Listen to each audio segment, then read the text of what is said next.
तो देखिए dividend policy का हमने जो चैप्टर शुरू किया है, इसमें टाइप ऑफ डिविडेंड पॉलिसी आपको मैं बता रहा हूँ। पहला टॉपिक आ रहा है टाइप ऑफ डिविडेंड पॉलिसी के अंदर रेगुलर डिविडेंड। कई कंपनियां ऐसी होती है जो रेगुलर डिविडेंड चुकाती रहती है, हर साल बराबर डिविडेंड आपको मिलता रहेगा। इन कंपनियों में कमाई होगी, उसमें से कुछ हिस्सा आपको फिक्स है डिविडेंड के तौर पे मिलेगा। इन this type of dividend policy, पहले वाली जो डिविडेंड पॉलिसी आ रही है रेगुलर डिविडेंड पॉलिसी, इसमें in this type of dividend policy the investor get dividend, इसमें इन्वेस्टर को डिविडेंड मिलता रहता है। The investor get dividend at a usual rate, एक नॉर्मल रेट से, यूजुअल रेट से, सामान्य दरों से डिविडेंड मिलता रहता है। Here the investor are usually person, इसमें इन्वेस्टर सामान्य तौर पे वो लोग होते हैं who want to get regular income, जिनको रेगुलर इनकम चाहिए, जो रेगुलर डिविडेंड लेना चाहते हैं। This type of dividend payment can be maintain, हालांकि डिविडेंड कंपनी तभी मेंटेन कर पाएगी अगर कंपनी के पास रेगुलर अर्निंग हो रही हो, अच्छे से लगातार कमाई हो रही हो। Merit of regular dividend policy, इसके फायदे क्या है देखो रेगुलर डिविडेंड पॉलिसी के।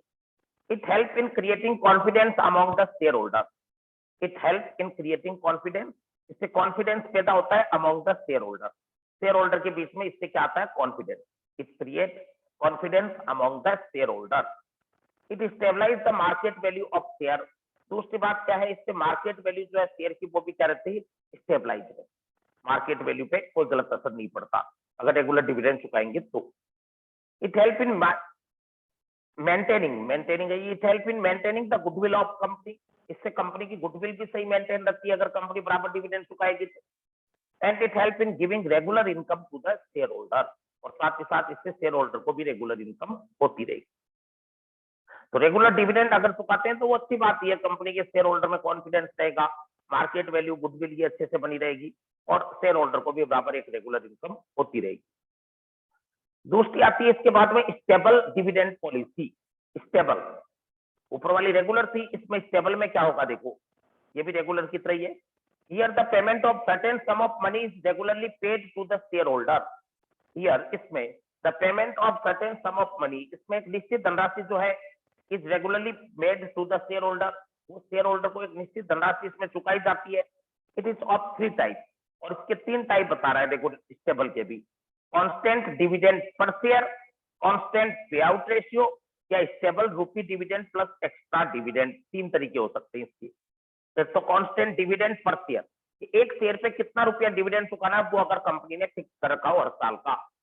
इन दिस केस, ऐसी दशा में a reserve fund is created, ऐसी दशा में जनरली कंपनियां इस तरह क्या बना के रखती है, रिजर्व फंड बना के रखती है टू पे फिक्स अमाउंट ऑफ डिविडेंड, ताकि हम सबको वो क्या कर सके फिक्स डिविडेंड चुका के। When the earning of company is not enough, जब कंपनी की अर्निंग पर्याप्त नहीं हो तो भी उसमें चुका के, ऐसी स्थिति के लिए कंपनी डिविडेंड पर शेयर अपने इसमें एक रिजर्व बना के रखती है। It is suitable for the firm having stable earning, ये उन फर्मों के लिए सुटेबल रहता है जिन फर्मों में एक तरह क्या है स्टेबल अर्निंग होती रहती है, लगातार सही अर्निंग बराबर अर्निंग चलती रहती है। तो constant dividend per share, in this case reserve fund is created, एक रिजर्व फंड बनाया जाता है टू पे फिक्स अमाउंट ऑफ डिविडेंड, ताकि एक फिक्स डिविडेंड चुका के और कंपनी की अर्निंग पर्याप्त नहीं हो तो भी। सेकेंड आता है कांस्टेंट पे आउट रेशियो, इसमें पे आउट रेशियो फिक्स रहता है 80%, 70%, 60%, 50%, 40%, 90%, कि भाई जितनी कमाई होगी उसका इतना परसेंट हम डिविडेंड देंगे, तो उसको बोला जाता है डिविडेंड पे आउट रेशियो। कि जब फिक्स हिस्सा देना आपको तय कर रखा हो कंपनी ने बोला हो कि जितना भी हम कमाएंगे उसमें से 60% आपको देंगे, तो वो हो जाएगा क्या constant pay out ratio. Under this type, इस टाइप में the payment of fix percentage of earning is paid as dividend every year. Constant pay out ratio में कह रहा है क्या होता है, अंडर दिस टाइप एक फिक्स परसेंटेज जो है अर्निंग का वो आपको चुकाया जाता है डिविडेंड के तौर पे, इसलिए इसको कांस्टेंट पे आउट रेशियो बोल देते हैं, हर साल एक फिक्स हिस्सा आपको चुकाना। तीसरा आता है स्टेबल रूपी dividend plus extra dividend. Stable रूपी डिविडेंड, इसमें आपको एक तो फिक्स रहेगा कुछ हिस्सा तो, और एक्स्ट्रा डिविडेंड भी मिलेगा अगर कंपनी ज्यादा मुनाफा कमा रही है तो। Under this type there is payment of low dividend per share constantly, एक तो कंपनी आपको फिक्स हर साल कुछ डिविडेंड तो कॉन्स्टेंटली देगी, प्लस एक्स्ट्रा डिविडेंड, कुछ एक्स्ट्रा डिविडेंड भी देगी इन द ईयर, उस साल when the company earn high profit, जिस साल कंपनी को ज्यादा प्रॉफिट होगा उस साल आपको कुछ एक्स्ट्रा भी देगी। There is payment of low dividend per share constantly, कुछ तो डिविडेंड आपको हर साल मिलता ही रहेगा, plus extra dividend in the year, साथ ही साथ कंपनी एक्स्ट्रा डिविडेंड भी देगी when the company earn high profit. The extra dividend way be considered as bonus, जो भी एक्स्ट्रा डिविडेंड आपको दिया जाएगा उसे क्या कहा जाएगा, bonus paid to share holder and it's a result of usually good year for the firm. Extra dividend होगा उसे एक तरह कंपनी क्या कहेगी, उसको बोनस कहा जाएगा जो शेयर होल्डर को चुकाया जाता है as a result of good year, अगर कोई साल अच्छा मुनाफा हुआ है तो। Merit of stable dividend policy, stable dividend policy के फायदे क्या है दूसरी वाली पॉलिसी के, पहले वाली रेगुलर की तरह फायदे हैं इसमें भी, it help in creating confidence, इससे कॉन्फिडेंस पैदा होता है अमॉन्ग द शेयर होल्डर के बीच में।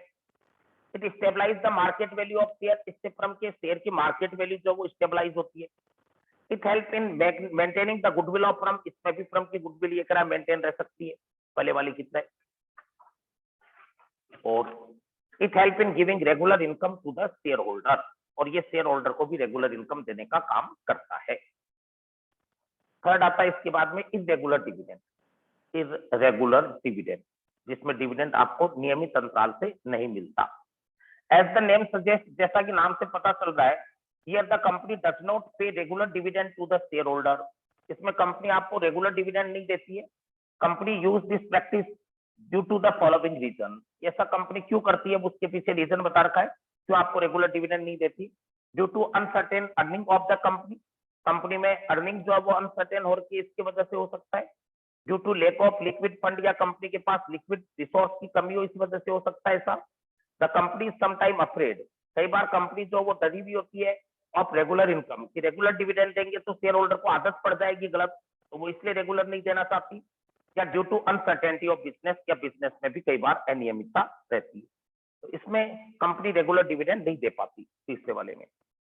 चौथा होता है नो डिविडेंड, ये कंपनियां पॉलिसी कम ही काम लेती है। नो डिविडेंड का मतलब डिविडेंड बिल्कुल ही नहीं देना। The company may use this type of dividend policy, company इस टाइप की डिविडेंड पॉलिसी भी काम में ले सकती है due to requirement of fund for the growth of company, जब कंपनी को ग्रोथ के लिए पैसा भविष्य के लिए चाहिए, और फॉर द वर्किंग कैपिटल, या वर्किंग कैपिटल के लिए जब पैसा कंपनी को चाहिए, तो नो डिविडेंड की पॉलिसी। The company may use this type of dividend policy due to requirement of fund, ये कंपनियां तब काम में लेती है जब फंड की रिक्वायरमेंट हो for the growth of company और the working capital requirement. Determinant और constraint of dividend policy, dividend policy के लिए आवश्यक घटक क्या है, इसके आवश्यक अपने लिमिटेशंस क्या है। Constraint of dividend policy, determinant in the company और organisation, dividend policy is determined by the board of director, dividend policy जो होती है कंपनी में वो कौन तैयार करता है, board.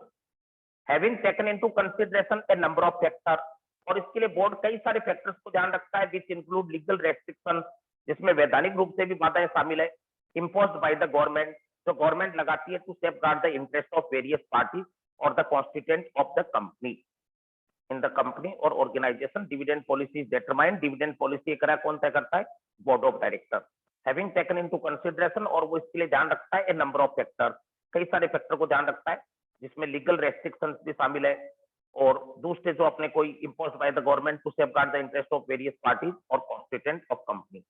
The main consideration, main factor कौन से हैं जो कंपनी की डिविडेंड पॉलिसी पे असर डालते हैं, तो मुख्य फैक्टर्स के नाम देखिए क्या क्या बता रखे। पहला आता है लीगल, कानूनी फैक्टर। लीगल फैक्टर का मतलब हो गया कई बार कानून की आवश्यकता हो जाती है जिस वजह से एक मिनिमम डिविडेंड देना पड़ता है।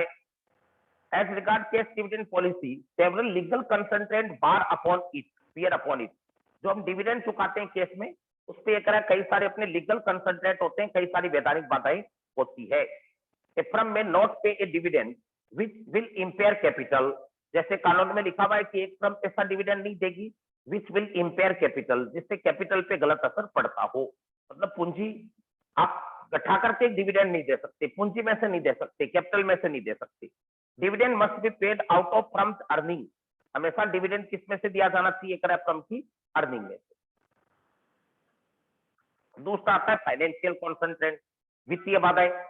फाइनेंशियल कॉन्सेंट्रेंट का मतलब कंपनी के पास फर्म है क्या, फाइनेंस है क्या, देयर आर फाइनेंशियल कॉन्सेंट्रेंट। दूसरी बाधाएं जो होती है वो एक फाइनेंशियल कॉन्सेंट्रेंट होती है to dividend policy. A firm can pay dividend only to the extent, एक फर्म उतना ही तो डिविडेंड दे सकती है that it has sufficient cash, जितना उसके पास केस हो टू डिसबर्स, जितना बांटने के लिए पैसा हो उतना ही डिविडेंड दे सकती है। तो दूसरी फाइनेंशियल कॉन्सेंट्रेंट हो गई कि भाई आपके पास पैसा होगा उतना ही आप डिविडेंड दे पाओगे। तीसरा आता है इकोनॉमिक कॉन्सेंट्रेंट, आर्थिक बातें। There must be some optimum level of dividend, एक अनुकूलतम लेवल होना चाहिए which maximise the market value of from the stock, जहां पे फ्रॉम की स्टॉक की वैल्यू अधिकतम हो। तो इकोनॉमिक कॉन्सेंट्रेंट वो लेवल की बात करता है जहां पे आप अधिकतम फ्रॉम की वैल्यू कर पाओगे। नेचर ऑफ बिजनेस पे भी डिपेंड करता है डिविडेंड। अगर कोई बिजनेस स्टेबल है तो उसमें डिविडेंड ज्यादा चुकाया जाएगा, अनस्टेबल है तो उसमें कम।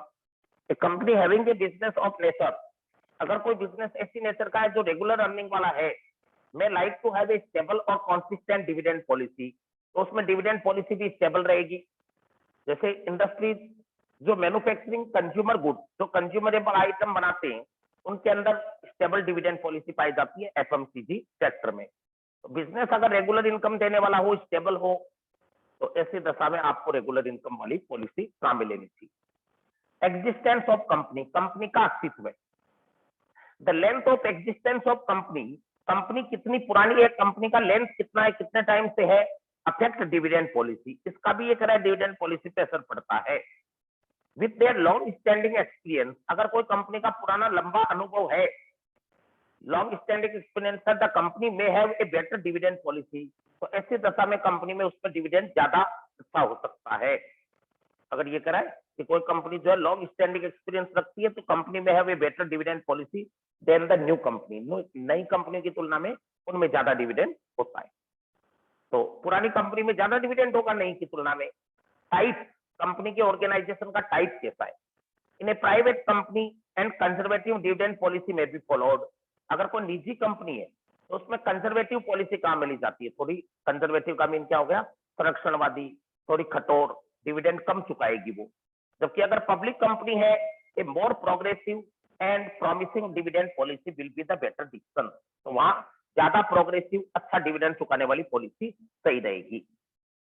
फाइनेंशियल नीड भी देखी जाती है, कंपनी को भविष्य के लिए कितना धन चाहिए।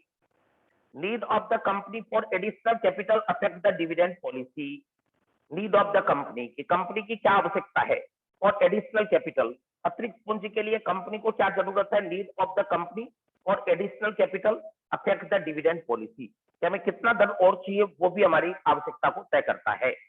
The extent to which profit are required to be invested in the company for business growth is the main consideration in dividend decision.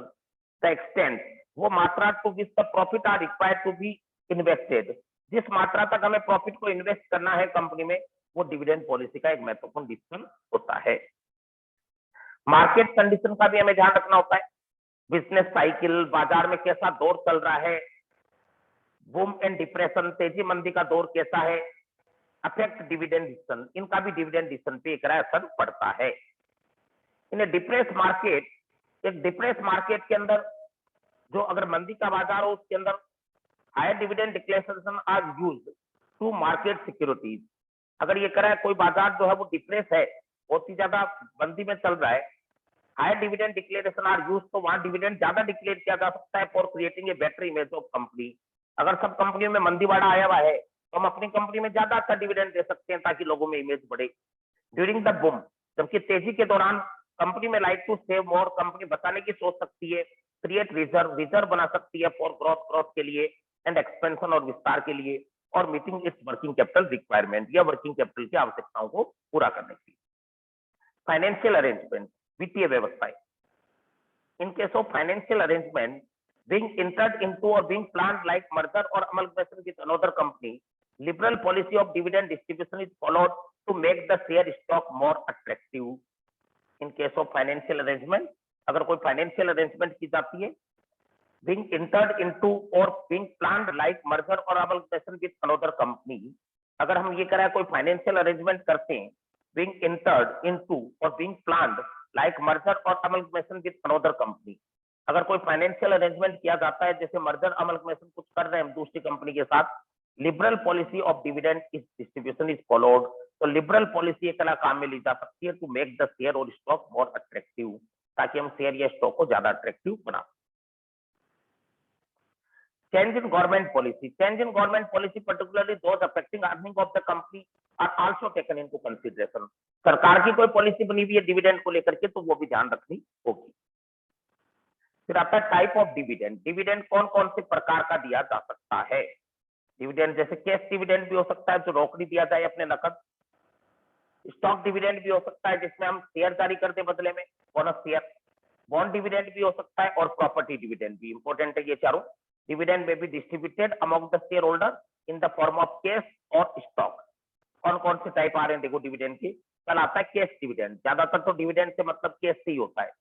Cash dividend क्या होता है देखो, if the dividend is paid in the form of cash, अगर कोई company dividend चुका रही है और वो कैसे चुका रही है, रोकड़ी, to the share holder, share holder को, it is called cash dividend. तो उसे क्या कहा जाएगा? कैश डिविडेंड, जब आपको नकद पैसा मिलता है। इट इज पेड पीरियडिकली, ये एक निश्चित पीरियड से चुकाया जाता है out of the business concern earning after interest and tax, EAIT। Company जो अपनी अर्निंग बचेगी सबको चुकाने के बाद उसमें से कैश डिविडेंड चुकाती है। कैश डिविडेंड हो गया रोकड़ी डिविडेंड। दूसरा होता है स्टॉक डिविडेंड। स्टॉक डिविडेंड में क्या होगा देखो, stock dividend is paid in the form of company stock. इसमें कंपनी अपना शेयर दे देती है हमें due to raising of more finance. ज्यादा फाइनेंस के लालच में कंपनी क्या करती है, हमें इसके अंदर नकद पैसे के बजाय बोनस शेयर दे देती है। Dividend is paid in the form of company stock. Company का स्टॉक, कंपनी का शेयर हमें मिल जाता है। Under this type cash is written by the business. Company cash तो नकद पैसा तो अपने पास रख लेती है, एंड स्टॉक डिविडेंड में भी बोनस इश्यू, और बोनस इश्यू हमें कर देती है। This issue is given only to existing share holder, और ये इश्यू केवल किसको किया जाता है? एग्जिस्टिंग शेयर होल्डर को। बॉन्ड डिविडेंड भी हो सकता है जिसमें आपको कोई बॉन्ड जारी करे डिविडेंड के बदले में। Bond dividend is also known as script dividend. इसे स्क्रिप्ट डिविडेंड भी बोला जाता है। If the company does not have sufficient fund to pay cash dividend, अगर कंपनी के पास पर्याप्त पैसा नहीं है कैश डिविडेंड चुकाने के लिए, the company promise to pay the stock holder at a future specified date with the help of issue of bond.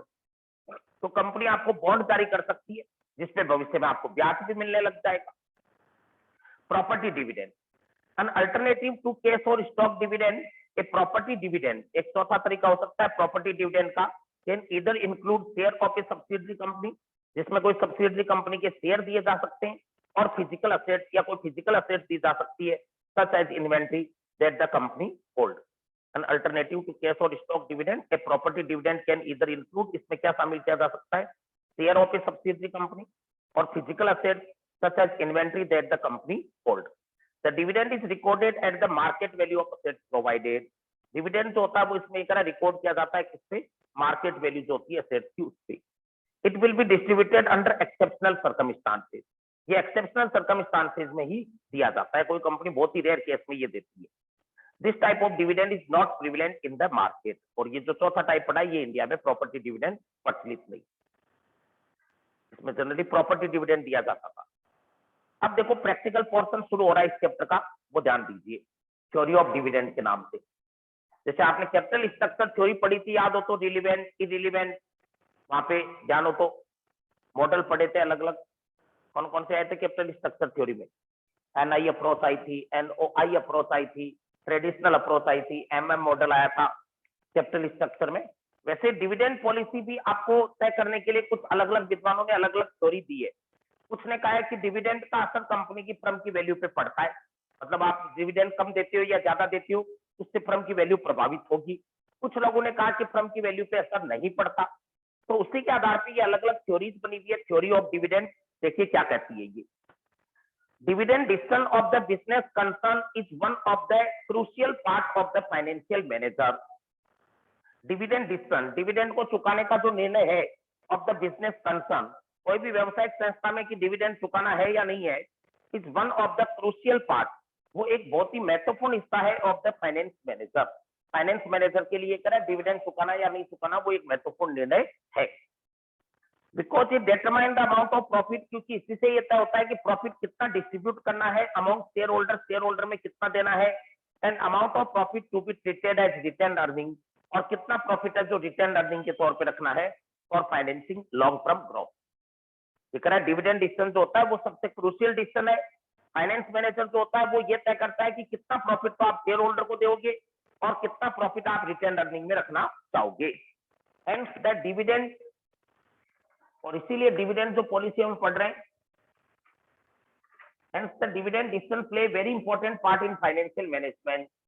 Dividend decision जो होते हैं उसके अंदर तो इंपॉर्टेंट कंसेप्ट चलती है, जो डिविडेंड और वैल्यू ऑफ फर्म के आधार पे दो अलग अलग कंसेप्ट चलती है।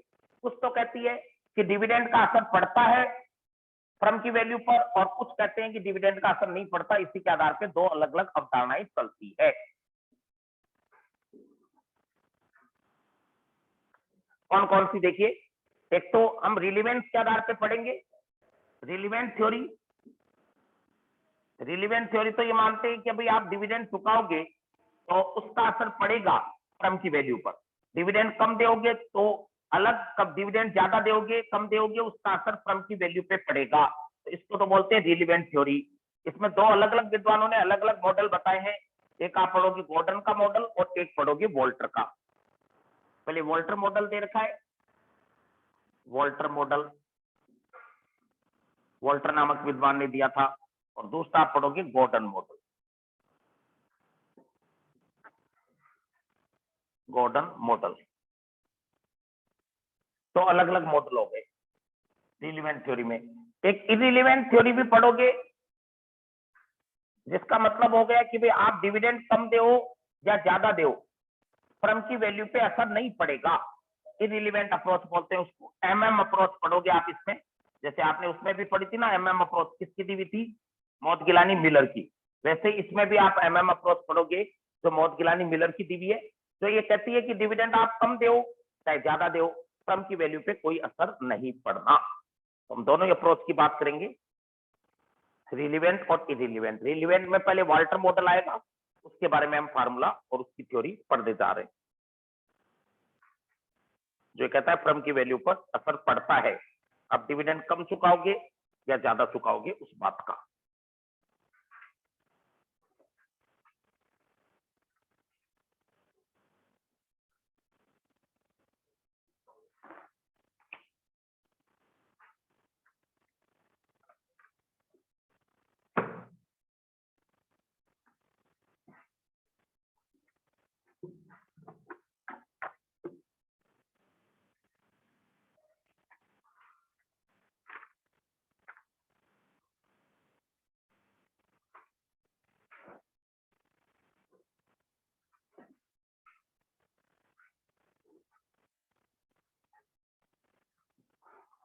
भी दिखाएंगे, एक मिनट में आ रहा हूं।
पिछला गेट भी खोल दो, पिछला गेट खुला कि पिछला गेट खोल दो।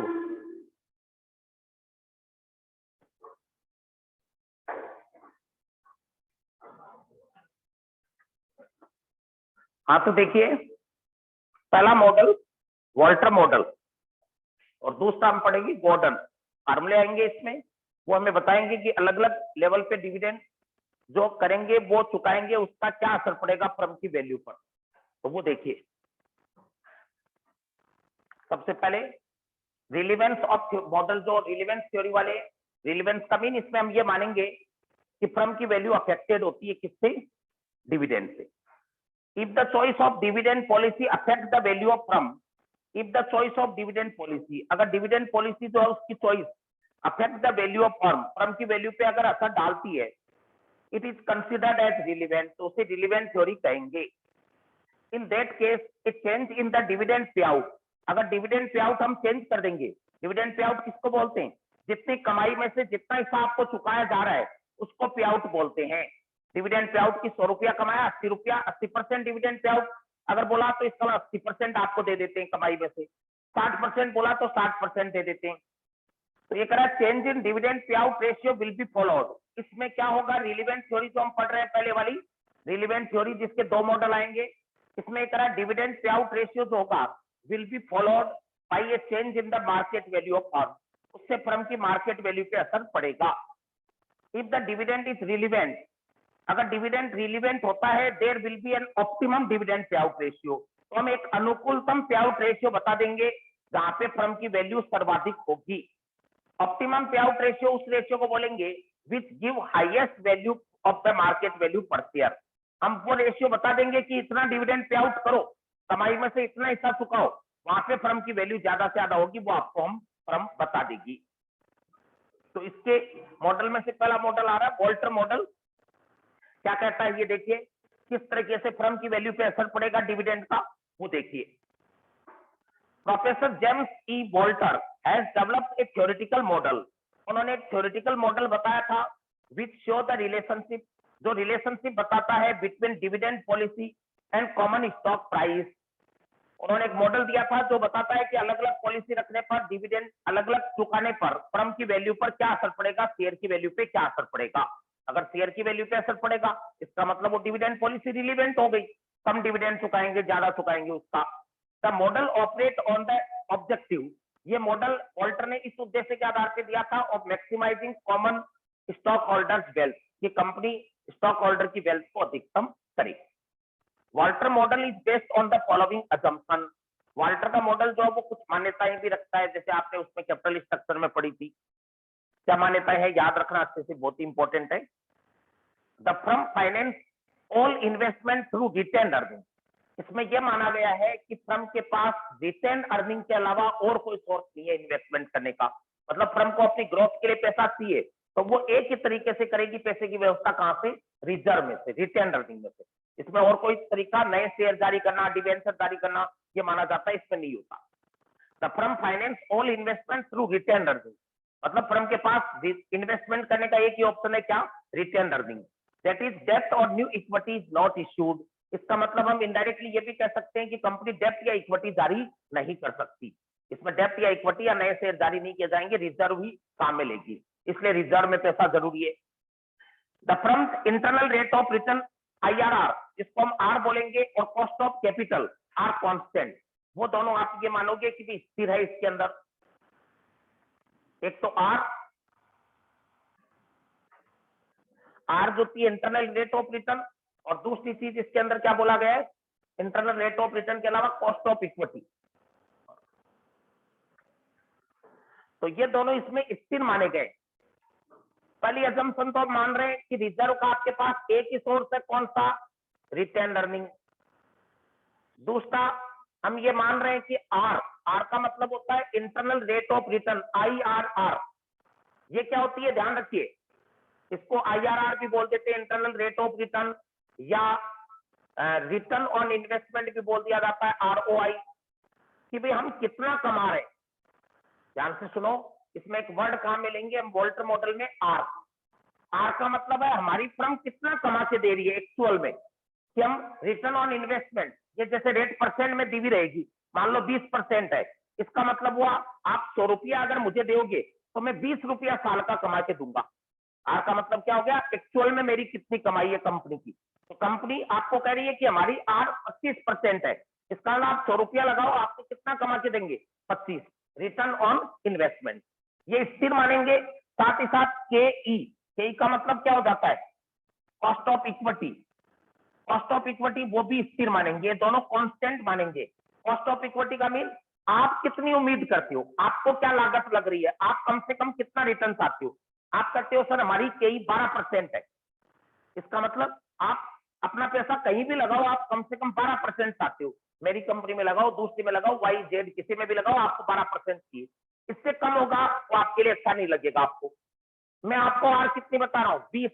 इसका मतलब आप मेरे से खुश हो, मैं 20% कमा के दे रहा हूँ, आपकी उम्मीद कितनी थी, 12 की, आप खुश हो। आप क्या कहोगे कि सर आपकी कंपनी अच्छा कमा रही है, आप मेरे को डिविडेंड मत दो।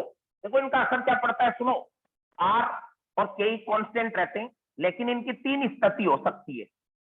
आर के की 3 स्थिति हो सकती है, जिनको अभी हम डिटेल में डिस्कस भी करेंगे।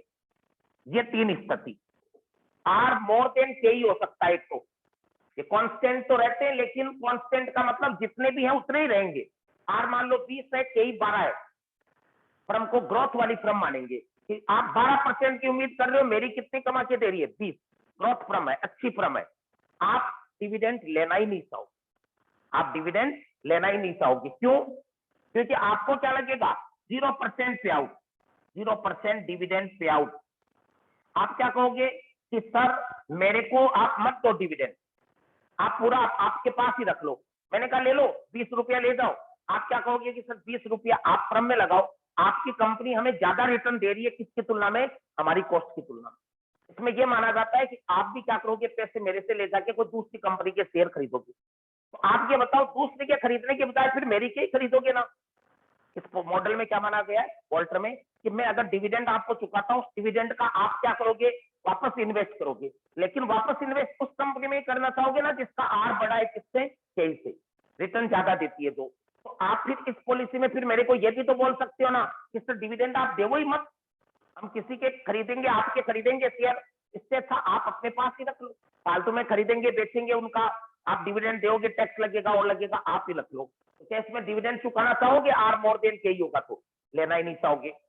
दूसरी स्थिति हो सकती है आर बराबर के ही, आर बराबर के ही हो तो यहाँ पे अनसर्टेनिटी है।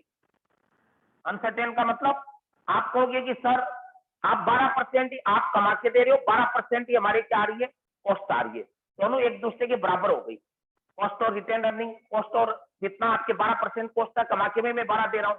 आप कहोगे डिविडेंड दे दो चाहे सर और चाहे मत दो, मतलब आप दोनों ही परिस्थिति में खुश रहोगे। तीसरी स्थिति क्या हो सकती है, आर मोर देन के, आर लेस देन के। लेस देन के होने पर क्या चाहोगे आप, 100% डिविडेंड। आप कहोगे सर पूरा डिविडेंड आप हमें दे दो 100% डिविडेंड में, आप लेस दे दो।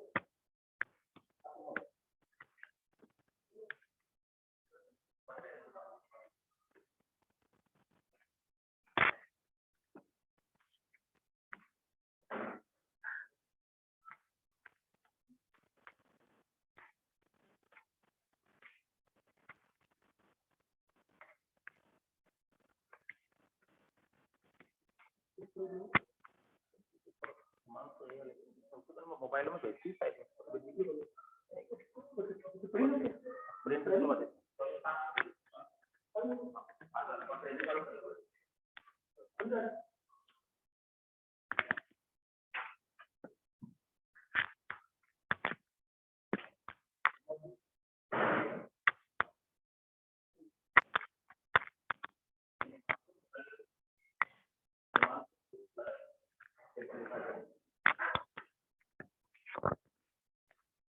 हाँ देखो, तीसरी स्थिति आपको बताया, आर अगर कम हो मेरी कंपनी में तो आप मेरे पास क्या कहोगे मेरे को कि सर आपकी कंपनी 10% कमा रही है आर, और बाजार में कितना रिटर्न मिल रहा है, आप कहोगे कॉस्ट हमारी कितनी आ रही है, 12।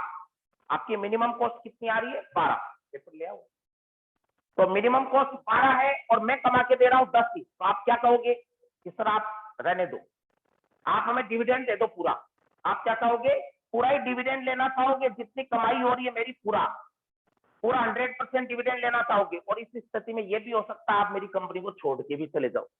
क्यों? क्योंकि मेरी कमाई कम है ना बाजार की आपकी एक्सपेक्टेड रेट से, आपको 2% का घाटा हुआ कि फायदा हुआ, आपकी उम्मीद है 12 की और मैंने कितना कमाया, 10 ही, तो 2% का घाटा हुआ है। तो आप पहली बात तो कहोगे सर 10 जो कमाया ना वो 10 रुपए का नोट हमें दे दो।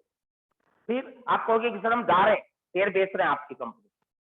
हालांकि बेचना आसान नहीं होता, बाजार में अगर रेट कम है तो वो भी घाटा हो जाएगा आपको, तो सोचोगे बेचने के पहले कि कब बेचे, मौका देखोगे। लेकिन ये स्थिति खराब है, इसमें कंपनी को पूरा डिविडेंड देना पड़ता है, आर अगर कम हो के से। आर अगर ज्यादा हो तो अच्छी बात है, मैं ज्यादा कमा रहा हूं तो आप डिविडेंड लेना ही नहीं चाहोगे। इस पॉलिसी के अनुसार बात कर रहा हूं मैं, कौन सा मॉडल, वाल्टर का।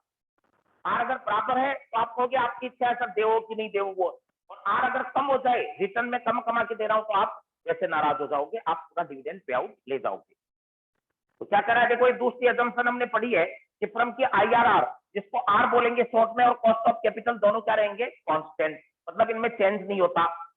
All earning are either, earning के दो ही ऑप्शन है, कंपनी जो कमाएगी या तो आप डिविडेंड के रूप में ले जाओ, या कंपनी उसको क्या कर लेगी, खुद के पास रख लेगी, रिटेन अर्निंग में रख लेगी, भविष्य के लिए कंपनी अपने पास रख लेगी। फिर beginning earning and dividend never change, इसमें यह भी माना जाएगा अर्निंग चेंज नहीं होती, डिविडेंड चेंज नहीं होता। Value of earning per share, जिसको हम ई बोलेंगे, और डिविडेंड पर शेयर में B change in the model to determine result. इसमें कह रहा है बिगनिंग का अर्निंग चेंज नहीं होगा, बिगनिंग में जो डिविडेंड दिया हुआ वो चेंज नहीं होगा।